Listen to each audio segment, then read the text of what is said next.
मान्छे राम्री त्यो नाकैमा रिसाएको पोको छ।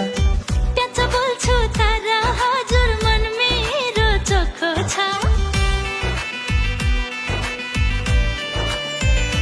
हे मान्छे राम्री त्यो नाकैमा रिसाएको पोको छ।